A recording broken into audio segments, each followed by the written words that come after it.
Thanks very much, Elizabeth. It's such a pleasure to be here, and I do appreciate it very much. I'm going to pick up where Elizabeth left off, and that is to say that if you were to pull out your phone right now, please don't unless you're tweeting about this, but if you were to pull out your phone right now and look at your last 5 work days, I'm curious how many of you would have had at least 10 meetings in the last 5 work days? How many of you suspect you might have had 20? Some of you running, 4 or 5 meetings a day. How many of you run meetings as opposed to showing up at them? How many of you run them? Most of us, not all of us. I'm going to give you some tips if you're not running them and you're sitting in a disastrous meeting and wishing you were running it, because if you were, it would be over by now. Those kinds of meetings, we'll talk about those as well. I think if we actually did the math on how many hours and how many people, and therefore person hours, are spent in meetings, we would be, feeling a little bit like our shoulders would slump. We'd be like, oh, here we go again. And yet, there's reasons we do that, right? We do it because collaboration is important. Collaboration is necessary. None of us has the market cornered on full perspective on any given issue. And so we know that we need these meetings to happen. We just want them to be better. And so what I look forward to doing today is walking you through 5 ideas that are then linked to resources and tips that I hope that you can implement right away in your practice, in your team, in your life, whether those meetings are work meetings for you or in roles that you have in your community in unpaid capacities, maybe even around your family dinner table. I hope that you'll find that these tips are helpful. One quick note, and that is that during the break, if you have not yet put your business card or some other little piece of paper in that bowl with your name on it, you will not win the draw. And if you want to win the draw, you need to do that. And I'll tell you about that as we go along. For those of you joining online, there's a draw for you too, so please don't feel left out. All right, idea number 1 is know your why. I'm curious, how many of you have ever in your life lived with a toddler? Any of you? Many of you. Did that toddler go through a phase where they said, but why? But why? But why? But why? But why? 20 times, right? I'd really love for you to get in that habit quietly. It doesn't go over well at dinner parties if you do it out loud, but if you do it quietly in your head, you're going to start zooming in on one tip to run effective meetings. Because if you cannot think of the reason why this meeting is happening, then I would hazard to say that perhaps it need not happen. And I would say also that just because it's Wednesday morning or something like that, because it's the first Monday of the month, doesn't really constitute a great reason for a meeting. So my first and biggest tip is to be purposeful in your meetings, because if you can articulate a clear why, then people will be more inclined to be invested. And it's not just about the cadence on the calendar, but really about what is that meeting achieving. And we're going to talk about how to unpack some fairly nuanced reasons why meetings are helpful. But I think the first place that I want to start is knowing that you have a why. Some of you may be familiar with Simon Sinek's work. He has a well-watched TED Talk called, and now subsequent books and other things, all about knowing your why. You may have seen his model, simple bullseye with why in the center. And he argues that people buy things from companies and interact with organizations not because of how they work or what they offer, but because of why they exist. I would say that Simon's work, to my mind, is not, frankly, with all due respect to him, rocket science, but it has gone viral. And why? I think why? Because people crave purpose. We want to feel like we're doing something for a reason, that we're not wasting our time. We know that our time is a precious resource. All we can do is trade our time, right? We can trade doing this activity for this other activity, but we haven't yet figured out how to increase our time. And so because it's such a scarce resource, we want to know that we are using it meaningfully. And so, in fact, I think this knowing your why idea involves 2 sides of the same concept that will help us really implement it in our week. One is actively pursuing purposeful engagements. Meetings that have a clear why, we want to go after those ones. And similarly, the flip side is deliberately avoiding the ones that lack that. And so here's the tip for managing that calendar I mentioned earlier. One is really take control of it and remember that just because somebody puts a meeting on your calendar does not mean that you absolutely need to say yes to that and be there. I'd be asking questions about, is this a useful meeting? Does it need me there? And so could you, without burning too many bridges, avoid what you might consider useless or lower priority meetings right now, and really try to make it a priority to attend your higher leverage ones. I think the second piece of that is once you are in a meeting or once you're about to run one, take control of that meeting and be very explicit about the purpose for it. You'd be surprised, Elizabeth mentioned earlier that I help organizations run more effectively. And one of my first set of questions is, what's this session for? And you would be really surprised at the blank looks I get. Purposeful meetings are actually, that's difficult for people to articulate sometimes. And my job is often to help my clients express kind of intuitively, deeply what they know this meeting's for, or occasionally to have them go, actually, now that you mention it, I really don't know. And if you're feeling like that, I think that you really can go back to what I said earlier in terms of if you can't figure out the why, it's okay to say we're not going to have this meeting this month. Do you think if you have a weekly, say you have a weekly team meeting, if you were to say to your team one of the weeks, you know what, I don't think the stuff on our agenda warrants the time that this is going to cost us collectively, and so we're going to cancel it this week. How many of you would do an internal, if not external, happy dance? Yeah, you can admit that, it's okay. We would, right? No one is going to go, what, how dare you cancel one of the meetings on my calendar? Cancel it for good reason. Only if you can't determine what the why is. And then the third thing, remember I said I would talk to you about what happens if you're not running the meeting? I have a colleague named Michael Wilkinson. You'll see him mentioned on resource number 5 because his name will come up again later. He runs a company out of Atlanta called Leadership Strategies, and he wrote an article on guerrilla facilitation. That's guerrilla with a G-U-E at the beginning, not G-O-R. Guerrilla facilitation is around what you do to be a really good facilitator when you're not the facilitator. And he says, if there is no clear purpose for a meeting, perhaps you can sit in your seat in the meeting and put your hand up and say some variation of, I think I missed it when you said what this meeting is for. Can we clarify the objective before we go any further? Or something like that. So you are kindly and respectfully asking for clarification of that why before you dive in too much. So that's good idea number 1, know your why, and related to that, actively pursue strongly purposeful meetings and actively avoid those that aren't. So our next good idea is more appropriate for those of us that are actually leading the meeting. And it is a planning tool, and I'm actually going to use the flip chart to demonstrate it a little bit. But the idea is that we plan in chunks. So I'm curious, how many of you have been hiking in the woods ever? Lots of us, right? Have you seen, do you know what a blaze is? Yeah. So the blaze are the colorful plastic, usually plasticky kind of tags that they hang on trees, and I'm always grateful for the people that put those up there, right? My husband, when he was in grade 11-ish, was a junior ranger up not far from Kenora, Ontario, and part of his summer job was to check blazes on trails, and I appreciate the people who do that.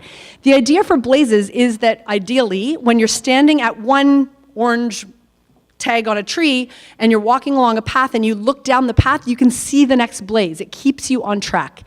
That's what this tip does in terms of effective meetings. So I'm going to move over here, if that's all right, and show you what I mean. When I plan, let's use the example of a full day session. I know we don't have that many full day meetings anymore, but if we were to have a full day retreat, I'd love for you to think about it in chunks. A one-day meeting, I think of it as 4 chunks. It's 4 90-minute chunks. So if you go, oh, I have to plan a whole day, what am I going to do for a whole day? Could you plan 4 90-minute chunks? I think most of us could, and it keeps it a little more manageable. So let me just map that out for you very quickly. I'm no artist, but I want you to think about 4, this is like a planning template that you can use to plan a full day session. And if you have a shorter session than that, the same concept applies, you just shorten it up. So if this is your lunch, and these are your breaks, usually, right? Bathroom breaks and food breaks happen mid-morning, mid-afternoon, lunch in the middle. Basically, for most of us, each of these chunks is 90 minutes long, okay? So you think about a 4 times 90-minute chunk day. You could then further subdivide that if you wanted to into 45 and 45, and then you have 8 of them. That's fine. I probably wouldn't subdivide it much more than that. But most of us only have about a 90-minute or less attention span, increasingly short. And if you think about planning in chunks, it makes your planning task more manageable. Here's the thing, though. each chunk needs a why. So as much as we talked about knowing your why, which would be your overall why for the meeting, you actually need purpose for each of the mini chunks. Why do I say that?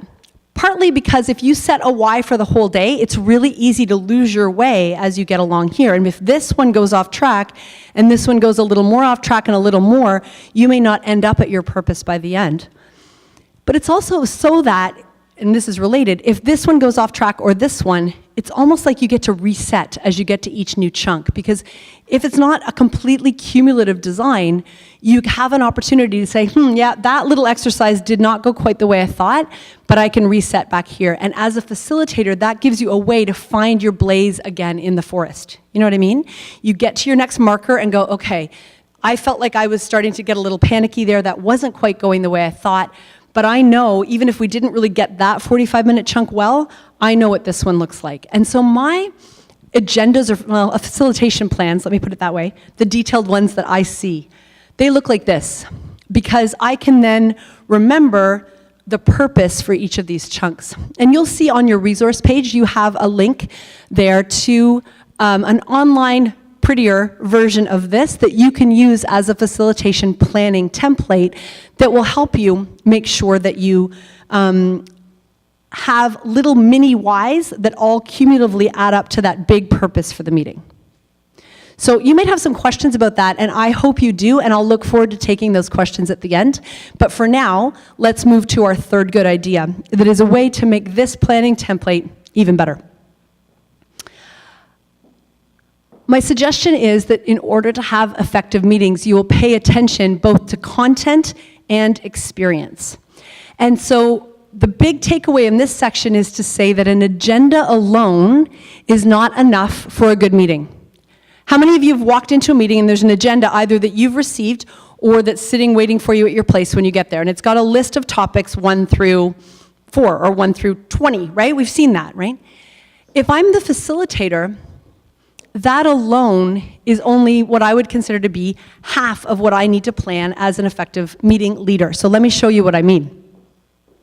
Just like I divided this chunk into halves, and I know this is far away for those at the back, I'm sorry. I also divide my agenda down the middle in terms of content up here and experience. Another way of putting that is rational and experiential. Content experience. What do I mean? I mean that the agenda, the traditional agenda for a meeting would fit under content. We're going to talk about, we want to renovate a park, and we're going to talk about the equipment that needs to go in the park.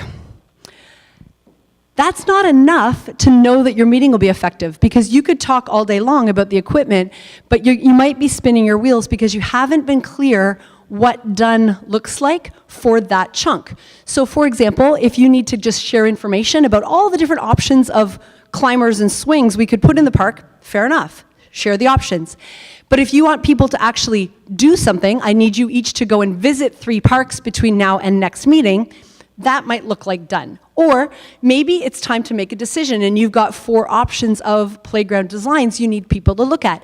That's a different level of done about playground equipment. So if I only write playground equipment on my agenda, and that's what people get, and here's the key, if I do it on my own facilitation plan and that's all I write, how do I know if we're done? So I want to be really clear about what the topic is and if it's information sharing, action, or decision within that. That's half of it.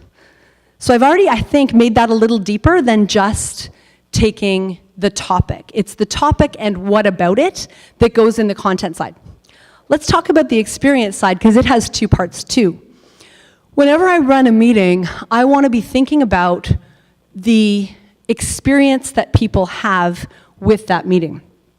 And so that experience comes in 2 ways. It comes in an emotional or intuitive way. How do people feel about that chunk or that day? What are they leaving feeling like? So I do strategic planning. So I literally set it as an explicit experiential objective that people that come to my meetings won't hate them. That's, low bar, right? Don't hate it. Because a lot of people come into strat planning and go, ugh, I don't want to do it, I don't like it, I'm not good at it, it's useless, it's whatever. I want them to leave going, oh, that was actually kind of fun. That was better than I thought. Maybe even better than that. They leave with some buzz. They leave with some enthusiasm and some buy-in and some ownership of what's going on. That's an experiential objective. The second part of experience in my facilitation planning has to do with methodology. So if I'm talking about playground equipment, are we just going to talk about it, or are we going to work in small groups? Are we going to put some things on the walls? Are we going to have people do a design charrette? Are they going to be looking at architectural drawings on the walls? It matters how you're going to work through that topic. And as the facilitator, I need to know what that is. And the problem is, if we don't specify that, what's our default in this culture? What do we normally do? Can somebody tell me? If we don't pay attention to methodology in a meeting, what's our default? Falling asleep. That could be true. Falling asleep because we do too much what? Talking, right? Talk, talk, talk, talk, talk. And the less the person who's running the meeting has planned, the more talking they do. Yeah? So, if you want your meetings to be engaging, because perhaps your experiential objective in the first half was, I want people to participate, you got to think about how you're going to get them to participate. So it's not enough to just say playground equipment. It's playground equipment, make a decision about it. I want this to be fun, and we're going to use a design charrette methodology to do that, and I would write that out if I didn't know quite what that was. So you're looking at various elements of both content and experience. What this means too is that you can track your progress in your meeting against those objectives. So think of a time when you felt like, oh, this meeting is not making good progress, but the reason it's not making good progress is because people are laughing their heads off. Have you ever had that happen? It doesn't happen very often. Sometimes our meetings aren't that funny. But say somebody gets the giggles, right? They're pretty funny. You've got you've got a funny person around the table. They crack a joke. Everybody's laughing. You're the facilitator. You've got a choice in that moment, right? You can choose to cut that off, or you can choose to add to the fun. And in the moment, if you can be thinking about this and saying, this is interesting. We're not making good progress on choosing the playground equipment, but we are making really good progress on this being a fun, engaging meeting that's building the team. And that was part of my experiential objective. I can know in my head, I may not be achieving one of the objectives right this minute, but I'm achieving the other one. And that means that I'm still on track at least half of the way, and I need to make up some ground on the other half in a while, but I may not want to shut things down because this is part of the purpose of the meeting, is to have a good time together and build the team. So tracking your multiple objectives from both a substance and an experience point of view can really allow you to have a richer understanding of whether a meeting has gone well or not. All right, so I think that takes us, let me just say one more thing. This seems like kind of a big deal, right? It's like, wow, I didn't think planning a meeting had this many steps to it. This seems a little complicated. Maybe if I'm doing a full day meeting, yeah, but when I have to do my 1 hour departmental meeting, I'm not going to this much trouble. I get that. But I really believe that having a content objective and an experiential objective might be even more true for your repetitive so-called predictable meetings than for your one-off one-day retreats. Partly because you have to know your why, and if there isn't one, don't have the meeting, but also because people walk into repetitive meetings thinking what? Tell me something that goes in your head when you walk into a repeated meeting. I got so much to do, this is a waste of my time. What's another one that you're thinking? What's going in your head when you walk into a familiar meeting? Nothing's gonna get done. What else? Same old, right? Might be the same space, maybe the same people, maybe, you feel implicitly like you know what people are already gonna say before they say it because you've been working with them for a long time and nothing new happens. Imagine if you're the leader of that meeting and you take some of this stuff into account, and all of a sudden you want the experiential objective to be newness, something different. I want to surprise people. Okay, all of a sudden that 1 hour departmental repetitive meeting becomes about variety. It becomes about the unexpected. It becomes explicitly about injecting surprise and creativity. All of a sudden, that meeting's kind of fun. Like, I wasn't expecting that. And then when you come in next time, or maybe 2 meetings later, or 3 meetings later, you're like, I wonder what we're gonna do today. And you have a really different stance toward the meeting than you would if you, as the leader, just perpetuate Groundhog Day at that meeting. Yeah. All right, so that's number 3, paying attention to content and experience. So I've filled in my script. This is my facilitation plan. I have my chunks. They each have a why. I've got content. I've got experience, all planned out. And I would encourage you at that point, if you picture this, you love this now. This is beautiful, right? You've spent time on it. You've designed it. You've crafted it. So you're clinging pretty tightly to it, right? You're invested now. You love this plan. My encouragement to you is to then loosen your grip a little bit on it and hold it loosely, because you're dealing with humans, not with robots. And that's why we love this. We like dealing with people, but people don't behave predictably. And perhaps when you have been in a meeting, or maybe you've led the meeting, if I said to you, have you ever met the oblivious facilitator?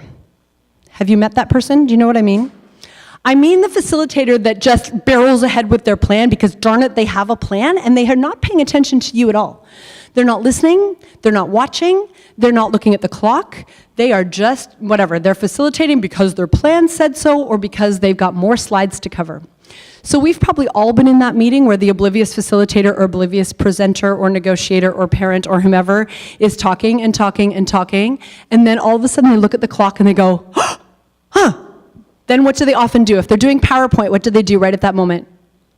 Click, click, click, click, click. Oh, these weren't that important anyway, right? And you're going, well, they must have been important to someone at some moment because you put them in there, and now I'm missing them because you weren't well organized, right?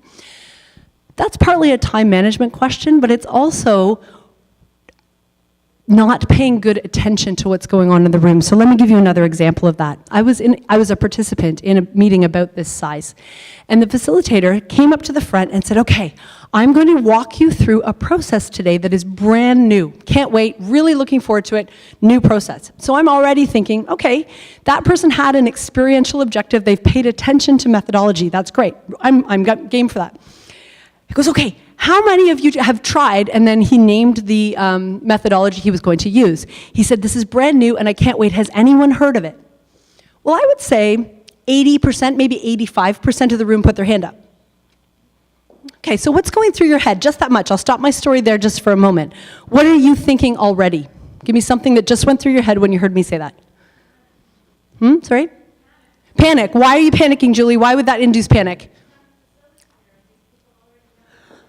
Right, my new thing is not new to my crowd, right? What do you think, unfortunately, Mr. Oblivious Facilitator did? Exactly, he went right ahead and pretended it was new, and it was only new to him. Horrible. I was cringing for him, and he facilitated it badly because it was new, and he also said, oh, sorry, I did my slides at 11:30 last night, please excuse any typos, right?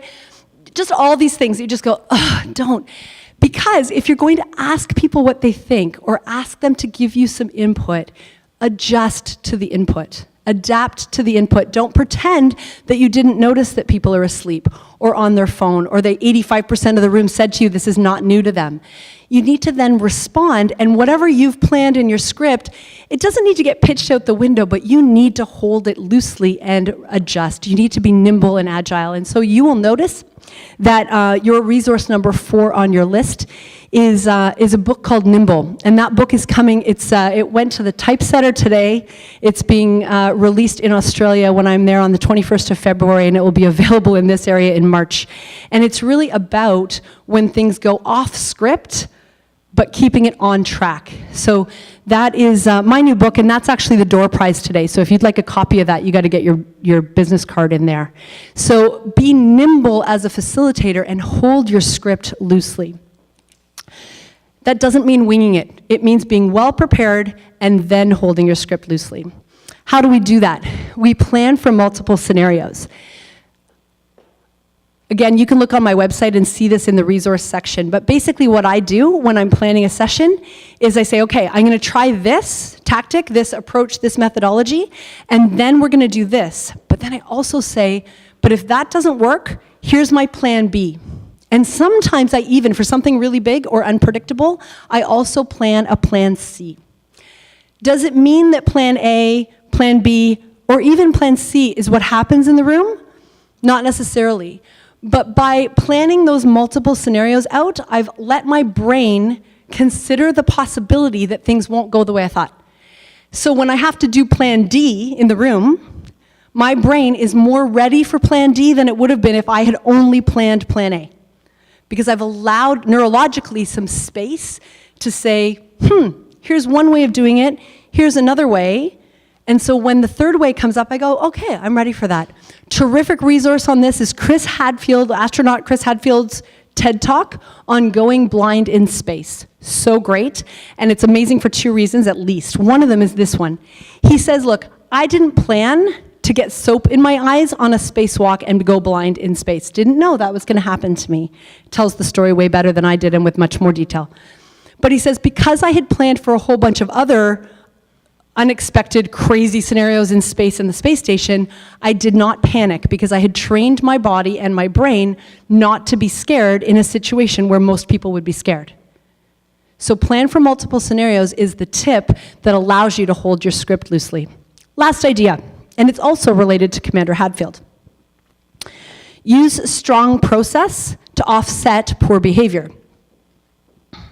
When I train in facilitation skills, which I do all the time, and I say to people, what are you most afraid of as a facilitator? Can someone guess what many people say as the most common fear of being a meeting leader? A heckler, right? Some variation of someone behaving badly, right? Somebody nasty, somebody taking over, somebody who won't shut up, somebody who's belligerent, somebody who's heckling, all that stuff. In that same TED Talk, Commander Hadfield talks about fear of spiders.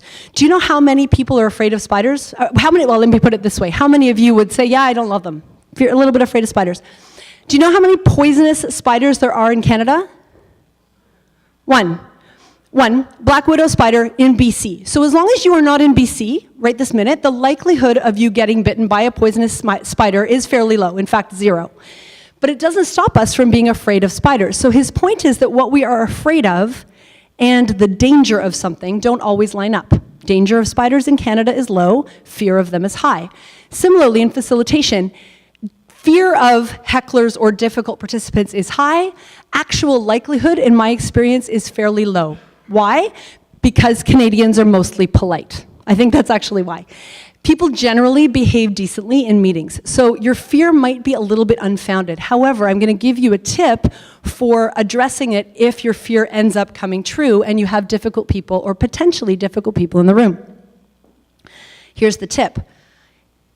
Good process in a meeting means that most of the time, difficult people have no need to be difficult because you are giving them clear purpose. You've got really clear methodology mapped out. You're responding to what they tell you. You use their words, so if you're writing on a flip chart, you're writing what they said, so they feel heard, they see their stuff visibly, they're allowed to participate, and then there's no need then for them to be, well, I want to say this or whatever. They don't get upset because they see that they're being heard, and really that's what most of us want, is to know for sure we're being heard. So things like making it visible or using their words allows people to see that they are being heard, and it has another really interesting effect. If you give people, let me put it this way, you can use process to democratize power in a room, and so if you have really strong hierarchy happening to the point that some people are silenced in a room because there's others of really significantly higher power than them in the room, if you just resort to only talking, often the higher powered people will do the talking, or the people of relative lower power will do less talking. But if I had the same question, and instead of saying, so what do you all think? If I gave everybody 3 orange Post-it notes and said, please write 1 idea per Post-it note and put those ideas on the wall, what happens? All of a sudden, everybody gets 3. So the quiet people have to come out of themselves and write 3, and the loud people, they don't get to bargain and barter and ask for more than 3. They get 3 too. Everybody gets 3. So all of a sudden we've equalized things, and now all the feedback's on the wall. What else does that do? It makes it anonymous, because unless you're going to be a sleuth of handwriting, you don't need to care whose feedback's on the wall, and now we're not dealing with power, we're dealing with Post-its on a wall. And it has democratized that feedback, and we're all about all the feedback on the wall and not so much about who said it. And so there's ways that you can use process to democratize what goes on in a room and also to offset the likelihood that you're going to get bad behavior. So meetings are necessary because collaboration is necessary, because our world is complex, because we don't all have the full perspective or skills necessary to tackle that complexity. But they don't have to be just a necessary evil. With some planning and some creativity, they can actually be the best part of your week, the best part of your work, rather than a distraction from it. Thanks very much.